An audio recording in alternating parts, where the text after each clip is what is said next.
ధ్యాన సాధన ద్వారానే మనం గురువుగా మారుతాము. ధ్యాన సాధన ద్వారానే మనమే దైవ స్వరూపాలు మనం తెలుసుకుంటాము. మన జన్మలను మనమే ఎన్నుకొని వచ్చాము. ఎవరిని వారే ఉద్ధరించుకోవాలి. ఒకరు ఇంకొకరిని ఎప్పుడూ ఉద్ధరించలేరు.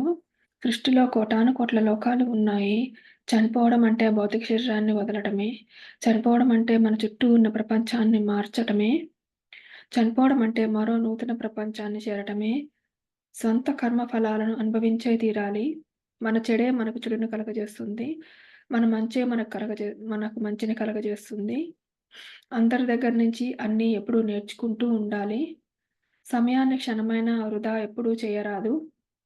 ప్రాణశక్తిని అణుమాత్రమైన వృధా ఎప్పుడూ చేయరాదు. ఈ వర్తమాన జన్మనే భూమండలంలోని ఆఖరి జన్మగా మలుచుకోవాలి. మనం పిరమిడ్ మాస్టర్లం. శాకాహారం మన అసలు మతం. ధ్యానం మన విశేష ఆత్మరంజనం. పిరమిడ్‌లు మన శక్తి దేవాలయాలు. శ్వాస మన ధ్యాన గురువు. ఆత్మశాస్త్రం మన అధ్యయన శాస్త్రం. బుద్ధత్వం మన ఏకైకాంక్ష. ధ్యాన ప్రబోధం మన ఆత్మవృత్తి. సత్యం మన అంతరాంతరాల ఆత్మానుభూతి. ఆత్మస్థైర్యం మన మౌలిక సందేశం. మిత్రత్వం మన నిజతత్వం. నిరాడంబరత మన సహజ లక్షణం. వినయం మన తరతరాల సంస్కృతి. సమస్త కోటి మన సంపూర్ణ బృహత్ కుటుంబం. ఒకానొక బుద్ధుడు. ఒకానొక బుద్ధుడు అంటే ఒకానొక సగటు మనిషి. ఒకానొక బుద్ధుడు అంటే అందరూ సగటు సామాన్య మానవులే అని తెలుసుకున్నవాడు. ఒకానొక బుద్ధుడు అంటే తనలో ఏ ప్రత్యేకతలు లేవని తెలుసుకున్నవాడు. ఇతరులు అందరిలో కూడా ఏ ప్రత్యేకతలు లేవు అని తెలుసుకున్నవాడు. అంటే తాను ఒక శూన్యమని తెలుసుకున్నవాడు. తాను ఒక మహాశూన్యమని తెలుసుకున్నవాడు. ఇతరులందరూ కూడా ఒక మహాశూన్యమని తెలుసుకున్నవాడు. తన శరీరంతో తాను తాదాత్మ్యం చెందినవాడు. తన రోజువారీ సాధారణ దినచర్యల కార్యక్రమాలతో తాదాత్మ్యం చెందినవాడు. రోజువారీ సాధారణ దినచర్యలు అంటే తినడం, కూర్చోవడం, చూడడం, మాట్లాడడం, వినడం, పనిచేయడం, చదవడం ఇంకా while walk while you are walking, eat while you are eating అన్నాడు కదా జగద్విఖ్యాతమైన ఒకప్పుడు బుద్ధుడు. అంటే సమాజపరంగా తన కర్తవ్య కర్మల్లో తాదాత్మ్యం చెంది ఉన్నవాడు. సకల సకల ప్రాణికోటితో తాదాత్మ్యం చెంది ఉన్నవాడు. బుద్ధత్వం అన్న పదానికి మారు పేరే తాదాత్మ్యత. తన శూన్యంతో తాను తాదాత్మ్యత. తన బాహ్యంతో తాను తాదాత్మ్యత. తను అసలు సంఘర్షణ అన్న పదానికి తావులేనిదే బుద్ధత్వం. భయం, దుఃఖం, సంశయం, ఆవేశం అన్న పదాలకు తావులేనిదే బుద్ధత్వం. భయం, దుఃఖం, సంశయం, ఆవేశం అన్న పదాలకు తావులేనిదే బుద్ధత్వం. అనుక్షణం మార్పు చెందుతూ, రూపాంతరం చెందుతూ ఉండే బాహ్యాంతరాలను చిరుమందహాసంతో గమనించే మృదు గంభీర తత్వమే బుద్ధత్వం. బుద్ధులందరికీ వందనాలు. ఇప్పటికే బుద్ధుళ్ళు అయిన వాళ్ళందరికీ వందనాలు. ఇక ముందు బుద్ధుళ్ళు కాబోయే వాళ్ళందరికీ వందనాలు. ఆత్మ యొక్క అసలు కథ. ఆత్మ అన్నది ఆద్యంతము లేనిది. ఆత్మ అన్నది భౌతికం కాదు. ఆత్మ అన్నది మూల చైతన్యపు శకలం కాని శకలం. ఆత్మ అన్నది భౌతిక రూపురేఖలు లేనిది. ఆత్మ అన్నది కేవలం అనుభవాల రూపురేఖలు కలది. ఆత్మ అన్నది భౌతిక బరువులు లేనిది. కేవలం అనుభవాల బరువును కలిగి ఉన్నది. ఒకానొక కోరికల పుట్ట. ఆత్మ యొక్క తపన ఎప్పుడూ నూతన అనుభవాల కోసమే. ఎప్పుడూ భిన్న అనుభవాల కోసమే. ఆత్మకు అన్ని పరిస్థితులు ఆశ పుట్టించేవే. ఆత్మ అన్నది అన్ని పరిస్థితులను అవగాహన చేసుకోవాలి అని సదా ఆతృత పడేదే. ఆత్మకు ఓటమి అన్నదే లేదు. ఒక్క ఆత్మహత్య చేసుకున్నప్పుడు తప్ప. ఆత్మహత్య మహాపాపం అని చెప్పబడింది కదా! ఇది ఆత్మజ్ఞాన రహితులందరికీ తప్పనిసరిగా విధిగా వర్తిస్తుంది. అయితే ఒకానొక ఆత్మజ్ఞానికి, ఒకానొక బ్రహ్మజ్ఞానికి బ్రహ్మహత్య పాతకం లేదు. ఆత్మహత్య పాతకం లేదు. ఆత్మకు ఉన్నదంతా గెలుపే. ఆత్మకు ఉన్నదంతా నిత్య నూతనత్వమే. ఒకానొక ఆత్మ ఒకానొక మానవ శరీర ధారణ చేసినప్పుడు, ఒకానొక జీవిత స్థితిని ఎదుర్కొంటుంది. ఆ తర్వాత ఇక రకరకాల జీవిత పరిస్థితులను అనుభవించడానికి ఆరాటపడుతూ ఉంటుంది. మానవ జీవిత పరిస్థితులన్నిటిని అవగాహన చేసుకోవడానికి ఆత్మకు కనిష్ట పరంగా 400 జన్మలు అవసరం ఉంటుంది. మరి 400 జన్మల్లో ఆరితేరిన ఆత్మ ఒకానొక అనుభవాల పుట్టగా తయారవుతుంది. అనేక మార్లు జన్మించి అంటే అనేక మార్లు శరీరంలో చేరి, అనేక మార్లు మరణించి అంటే అనేక మార్లు నీళ్ళ నుంచి బయటపడి, అనేక రకాల అవమాన, దుఃఖ, తిరస్కారాదులను భరించి, అనేక మార్లు సుఖ పురస్కారాలను అనుభవించి ఒకానొక సంపూర్ణ జ్ఞానపు పుట్టగా తయారవుతుంది. ప్రతి జన్మ కూడా ఆత్మకు అనేకానేక అనుభవాలను అందిస్తుంది. ప్రతి అనుభవం కూడా ఆత్మకు ఒకానొక విశిష్ట జ్ఞాన సారాన్ని ప్రసాదిస్తుంది. ఆత్మ అన్నది ప్రథమంగా ఒక కోరికల పుట్ట. ఆత్మ అన్నది పరంపరగా ఒక అనుభవాల పుట్ట. ఆత్మ అన్నది అంతిమ పర్యవసానంగా ఒక జ్ఞానపు పుట్ట. ఇది ఆత్మ యొక్క అసలు కథ. ఓం తత్సత్. జీవితం ఒకానొక ఎంపిక మాత్రమే. జాతస్య హి ధ్రువో మృత్యుః పుట్టిన వాడికి చావు తప్పదు. ధ్రువం జన్మ మృతస్య చ చనిపోయిన వాడు మళ్ళీ పుట్టక తప్పదు. అయితే తెలుసుకోవాల్సిందేమిటంటే ఏది ధ్రువం కాదు అని. అంటే ఏది తప్పనిసరి కాదు అని. ఎంతోమంది చిరంజీవులుగా ఉన్నారని మనకు తెలుసు. పుట్టిన తర్వాత చావు అన్నది మనకొక ఎంపిక మాత్రమే కానీ అది తప్పనిసరి మాత్రం కాదు. 1947 సంవత్సరంలో పుట్టాను అంటే అది నా ఎంపిక. ఏ శరీరంలో ఎప్పుడు ఎంతవరకు ఉండాలన్నది అంతా మన ఎంపిక. పుట్టిన తర్వాత అంతకుముందు ఎంచుకొని ఉన్నది అంతా మర్చిపోతామన్నది సృష్టి యొక్క అసలు ఎంపిక. జీవితంలో ఏ రోజైనా మన శరీరాలను మనం అంతం చేసుకోవచ్చు. వెళ్ళిపోవాలి అని మనసులో నిశ్చయించుకుంటే చాలు. ఏదో విధంగా వెళ్ళిపోయేట్లు సృష్టి సహకరిస్తుంది. అలాగే చిరకాలం జీవించాలనుకుంటే మళ్ళీ సృష్టి తదాస్తు అంటుంది. దానికి కావాల్సిన శిక్షణ ప్రసాదిస్తుంది. ఆయా శిక్షణలను అందించగల గురువులను సహృదయతో సమకూరుస్తుంది. అంతా మన స్వేచ్ఛ, అంతా మన ఎంపిక. అలాగే చనిపోయిన తర్వాత మళ్ళీ పుట్టడం అన్నది కూడా ఒకానొక ఎంపిక మాత్రమే. కానీ అది తప్పనిసరి మాత్రం కాదు. ఎంపిక అన్నది ఒక శాశ్వత సత్యం. సృష్టి రచన అంతా ఎంపికమయం.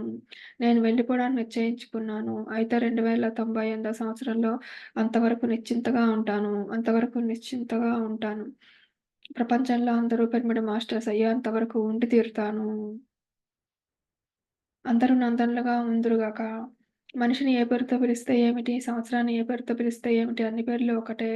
రోజా పువ్వుని ఏ పేరుతో పిలిచినా అది రోజా సువాసననే ఇస్తుంది అన్నారు విలియం షేక్స్‌పియర్ మహాత్ముడు. What's in a name that which we call a rose but by any other name would smell as sweet. మారవలసినవి మన గుణగణాలు. గుణం అన్నది కర్మల మీద ఆధారపడి ఉంటుంది.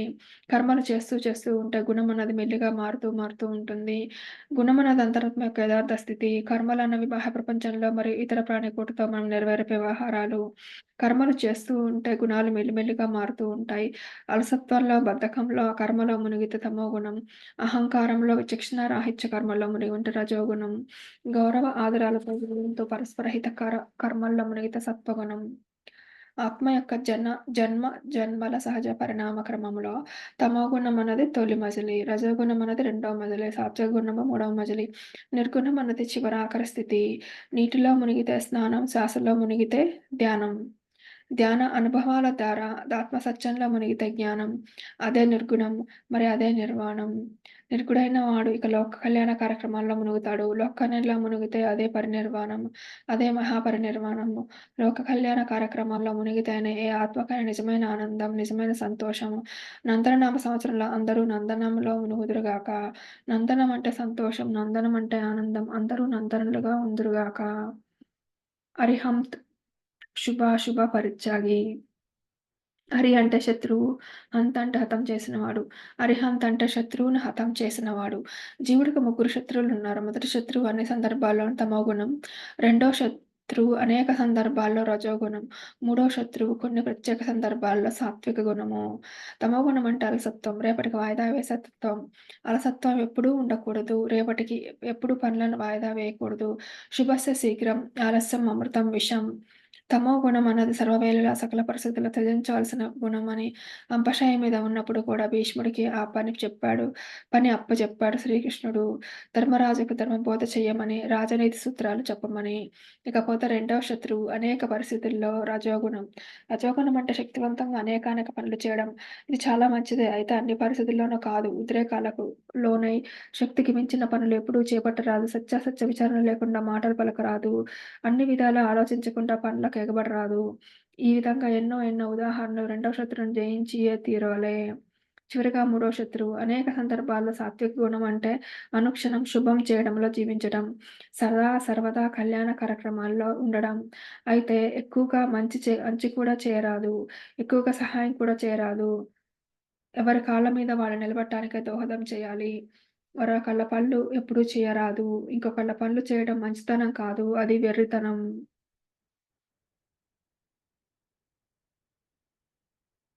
మన సొంత పనులను మనమే చేసుకోవాలి. మిగతా వాళ్ళ పనులను వాళ్ళ చేతే చేయించాలి. ఈ విధంగా సాత్విక గుణం కూడా అనేక సందర్భాల్లో శత్రువుగా పరిణమిస్తుంది. కనుకనే భగవద్గీతలో శ్రీకృష్ణుల వారు శుభాశుభ పరిత్యాగి అన్నారు.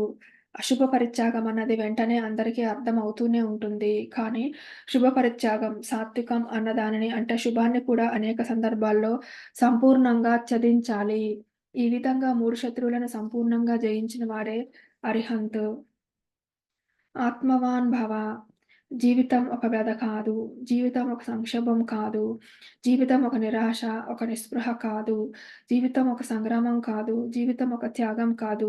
జీవితం ఒక గమ్యం లేని గమనం కాదు. నేను శరీరం అనుకుంటేనే ఆ జీవితం మహా సంక్షోభం. నేను శరీరం అనుకుంటేనే ఆ జీవితం మహా సంగ్రామం. నేను శరీరం అనుకుంటేనే ఆ జీవితం మహా వ్యధ. అయితే నేను ఆత్మని అని తెలుసుకుంటే ఆ జీవితం అమర జీవితం. ఆత్మవానుగా మారినప్పుడే ఆ జీవితం మహాసంబరం. ఆత్మవానిగా పరివర్తనం చెందినప్పుడే ఆ జీవితం మహాసంభ్రమం. వాస్తవానికి జీవితం ఒక మహాసంబరం, ఒక మహా ఉత్సవం, జీవితం ఒక మహాగానం, ఒక మహానాట్యం, జీవితం ఒక మహా పండుగ, జీవితం ఒక మహావిహారం, జీవితం ఒక మహా వినోదం, జీవితం ఒక మహా సంభ్రమం. ఆత్మవాన్ భవ కనుక అర్జున ఆత్మవంతుడివి కా. త్రైగుణ్య విషయ వేద నిస్త్రైగుణ్యో భవార్జున నిర్ద్వంద్వో నిత్యసత్యస్తో నిర్యోగక్షేమ ఆత్మవాన్ భగవద్గీత 45వ శ్లోకం. ఆహార వ్యవహారాల్లో జాగ్రత్త. ఆహారంలో జాగ్రత్త, వ్యవహారంలో జాగ్రత్త. ఆహార వ్యవహారాలు రెండింటిలో జాగ్రత్తగా ఉండాలి. దేహానికి ఆహారం అన్నది వేరే, దేహికి ఆహారం అన్నది వేరే. దేహానికి ఆహారం కర్మేంద్రియమైన నోటి ద్వారా లభిస్తుంది. దేహికి ఆహారం పంచ జ్ఞానేంద్రియాల ద్వారా లభిస్తుంది. యుక్తమైన ఆహారాన్ని సదా స్వీకరించాలి. యుక్తాహార విహారస్య అన్నది కదా భగవద్గీత. దేహానికి అయుక్తమైన ఆహారాన్ని తృణీకరించాలి. దేహపరమైన అయుక్తాహారం మాంసాహారం. దేహిపరమైన అయుక్తాహారం చెత్త కబుర్లు, ప్రాపంచిక కబుర్లు. దేహికి అయుక్తమైన ఆహారాన్ని కూడా నిశ్చయంగా తృణీకరించాలి. దేహిపరమైన ఇంద్రియ విహారం యుక్తంగా ఉండి తీరాలి. పంచ జ్ఞానేంద్రియాల్లో శ్రవణేంద్రియం అన్నింటికన్నా మౌలికమైనది. ఉత్తములు, ఉన్నతులు, శాస్త్రజ్ఞులు మరియు యోగులు అయిన వాళ్ళ మాటలే వినిపించుకోవాలి. ఉత్తములు, ఉన్నతులు, శాస్త్రజ్ఞులు మరియు యోగులు అయిన వాళ్ళ పుస్తకాలే చదవాలి. అలాగే ఆహారం. యుక్త చేష్టస్య కర్మసు అన్నది కదా మళ్ళీ భగవద్గీత. వ్యవహార క్షేత్రం అంటే చేష్టాక్షేత్రం. వ్యవహార క్షేత్రం అంటే వాక్క్షేత్రం. ఇతరుల మాటలు మనకు ఆహారం. మన మాటలు ఇతరులకు ఆహారం. మన వ్యవహారం సరిగ్గా ఉండాలి అంటే మన మాటలు సరిగ్గా ఉండాలి. మన మాటలు సరైన వ్యవహారంతో ఇతరులకు సరైన ఆహారాన్ని అందించాలి. దేహిపరంగా ఇంకా ఆహార క్షేత్రం అంటే శ్రవణేంద్రియ క్షేత్రం అంటే సజ్జన సాంగత్య క్షేత్రం. దేహిపరంగా ఆహార క్షేత్రం అంటే గ్రంథాధ్యయన క్షేత్రం. ధ్యాన, స్వాధ్యాయ, సజ్జన సాంగత్యాదులే దేహికి విశేషమైన ఆహార పదార్థాలు. దేహికి మరి దేహానికి రెండింటికి అవసరమైన ప్రాణాహారం ధ్యానం ద్వారా లభిస్తుంది. ప్రాణాహార క్షేత్రం అన్నదానానికి మరో పేరు. శ్వాస క్షేత్రం. ఆహార వ్యవహారాల క్షేత్రాల్లో జాగ్రత్తగా ఉండాలి. తస్మాత్ జాగ్రత్త, జాగ్రత్త, జాగ్రత్త. యుక్తాహార విహారస్య యుక్తచేష్టస్య కర్మసు యుక్తస్వప్నావబోధస్య యోగో భవతి దుఃఖః. భగవద్గీత 17 శ్లోకం. ఉపవాసం ప్లస్ జాగరణ. శివరాత్రిలో 2 ముఖ్యమైన అంశాలున్నాయి. ఉపవాసం 1, 2 జాగరణ. ఉపవాసం అంటే మానసికపరమైన లంకటం. ఉపవాసం అంటే ధ్యానంలో మనస్సును క్షీణపరచుకోవడం. ఉపవాసం అంటే కడుపుకి ఏమీ పెట్టకపోవడం కాదు. జాగరణ అంటే దివ్య చక్షువు యొక్క జాగరణ. జాగరణ అంటే ఆత్మ యొక్క జాగరణ. జాగరణ అంటే రాత్రంతా మేలుకొని శివుడి సినిమాలు చూడటం కాదు. పొద్దుటినుంచి ఉపవాసం ఉంటేనే రాత్రి జాగరణ అయ్యేది. పొద్దుటినుంచి ధ్యానాభ్యాసంలో అంటే శ్వాసానుసంధానంలో ఉంటేనే రాత్రి దివ్య చక్షువు యొక్క ఉద్దీపనం అవుతుంది.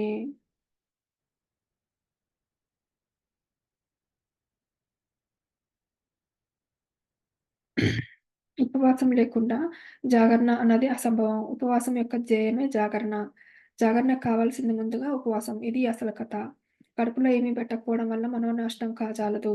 రాత్రి అంతా శివుడి యొక్క సినిమాలు చూడటం వల్ల ఆత్మోద్దీపనం కాజాలదు. ఒక్క పగలైన నిజమైన ఉపవాసంలో ఉండి, ఒక రాత్రంతా నిజమైన జాగరణలో ఉంటేనే ఆ ఒక్కరోజు చాలు. ఆ రోజు మహాశివరాత్రి అవుతుంది. జన్మకో శివరాత్రి అంటారు. ఒక రాత్రి నిజమైన శివరాత్రి అయితే ఇక జన్మంతా నిజమైన జాగరణే. ఒక్క పగలు నిజమైన ఉపవాసంలో ఉండగలిగితే ఇక జన్మంతా నిజమైన ఉపవాసమే. యేసు ప్రభువు ఐ ఫాస్టెడ్ ఫర్ 40 డేస్ అన్నారు. అది శారీరక ఉపవాసం కాదు, మానసిక ఉపవాసం. I and my father are one. In my father's kingdom there are many mansions. Seek the kingdom of God and his righteousness first, and then all else will added unto you అన్నప్పుడు అదంతా నిజమైన జాగరణే. అదేవిధంగా ఓ అర్జున, నువ్వు నేను ఎన్నో జన్మలు ఎత్తాము.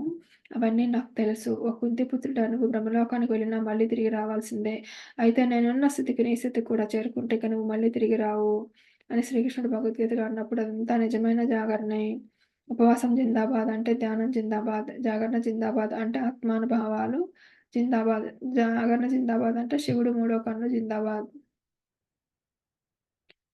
ఎవరికి వారే జీవిత విస్తరి తీరే. పక్కవారి జీవితం వారిది, మన జీవితం మనది. మన పనులు మనం చేసుకుంటూనే పోవాలి. ఇతరుల గురించి అధికంగా పట్టించుకోరాదు. ఒక కర్మ తర్వాత మరొక కర్మ, అలా కర్మలు నిరంతరంగా చేస్తూనే పోవాలి. కర్మ అన్నది అనుభవాన్ని ప్రసాదిస్తుంది. ఒక అనుభవం తర్వాత మరొక అనుభవం, అలా అనుభవాలన్నీ పొందుతూనే ఉండాలి. అనుభవాలు సృష్టించుకోవడం, అనుభవాలు అనుభవించడం అన్నది ఒక గొప్ప కళ. అది ఒక గొప్ప శాస్త్రం. సకల అనుభవాలను మనం ఆనందంగా ఆస్వాదించాలి. అనుభవాలను ఆనందించటం అన్నది మన జీవశక్తిని పరిపుష్టం చేస్తుంది. ఆనందం లేకుండా చేసే చేష్టలన్నీ, ఇతరుల మెప్పు కోసం మనకిష్టం లేకపోయినా చేసే పనులన్నీ మన జీవశక్తిని విశేషంగా హరించి వేస్తూ ఉంటాయి. మన జీవశక్తిని మనం ఎప్పటికప్పుడు పరిపుష్టం చేసుకుంటూనే ఉండాలి. ఎవరి పట్ల ఎలాంటి తీర్పులు ఎప్పుడూ చేయరాదు. ఏ విషయంలోనైనా ఇతరుల పట్ల తీర్పు చెప్పే అధికారం మనకెంత మాత్రమూ లేదు. అలాగే మన పట్ల తీర్పు చెప్పే అధికారం కూడా ఇతరులెవరికీ లేదు. మనం గురించి ఎవరికీ ఎలాంటి వివరణలు కూడా ఇవ్వరాదు. మన సొంత విషయాల గురించి ఎలాంటి వివరణలు ఎవరికీ ఇవ్వవలసిన అవసరం లేదు. ఇతరుల పట్ల తీర్పులు చేయడం, ఇతరులకు వివరణలు ఇవ్వడం అన్నది మనలోని జీవశక్తిని విశేషంగా హరించి వేస్తూ ఉంటాయి. మన జీవశక్తిని ఎప్పటికప్పుడు మనమే సంరక్షించుకుంటూ ఉండాలి. మన జీవశక్తిని ఎప్పటికప్పుడు అధికం చేసుకోవడం అన్నది మన ధ్యాన అభ్యాసం చేతుల్లోనే ఉంది. మనం తినబోయే వంటలను మనమే ఎప్పటికప్పుడు వండుకుంటూ ఉండాలి. మనం వండిన వంటలను మనకు మనమే వడ్డించుకుంటాం. మన జీవితం మనకు మనం ఏ రోజుకి ఆ రోజు వడ్డించుకునే విస్తరి. ఎవరికి వారే జీవిత విస్తరి తీరే.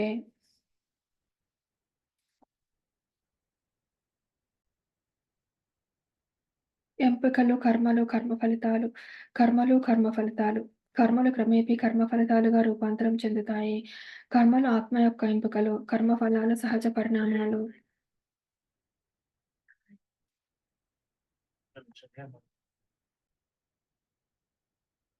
కర్మఫలాలు కర్మఫలాలు ప్రకృతి నియమాలు. కర్మఫలాలు ఇతర ప్రాణికోటి యొక్క ప్రతిస్పందనలు. మన ఆలోచనలే, మన వాక్కులే, మన చేష్టలే మన కర్మలు. మన ఆలోచనలు, మన ఎంపికలు, మన వాక్కులు, మన ఎంపికలు.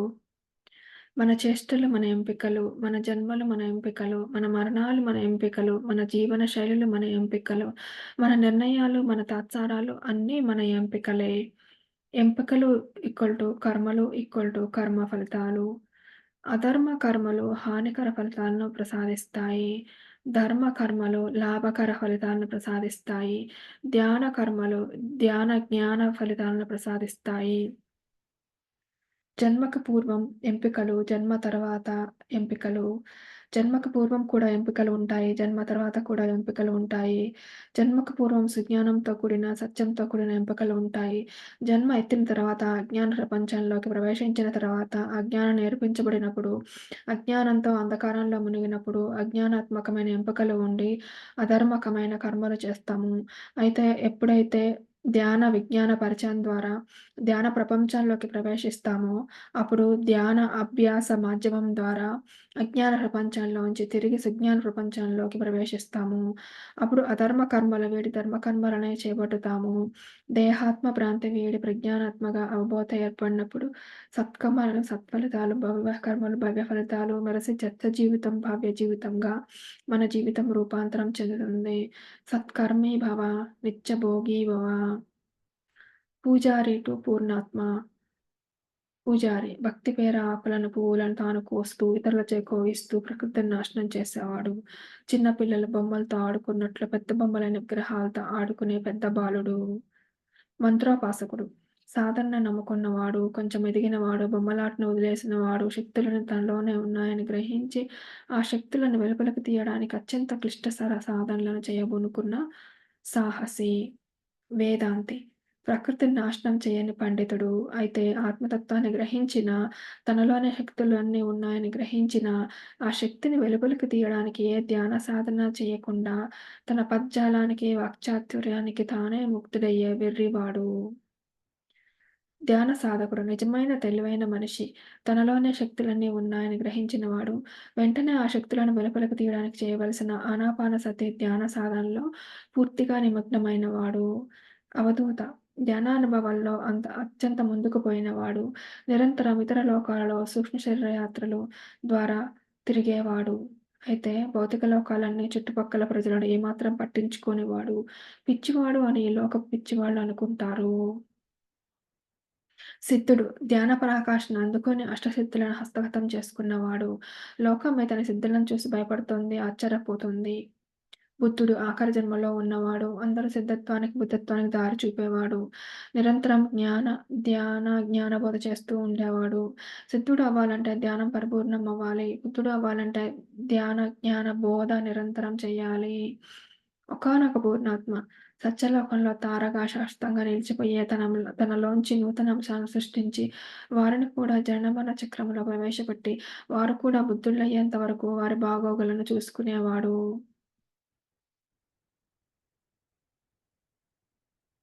భక్త్యోపనిషత్తు.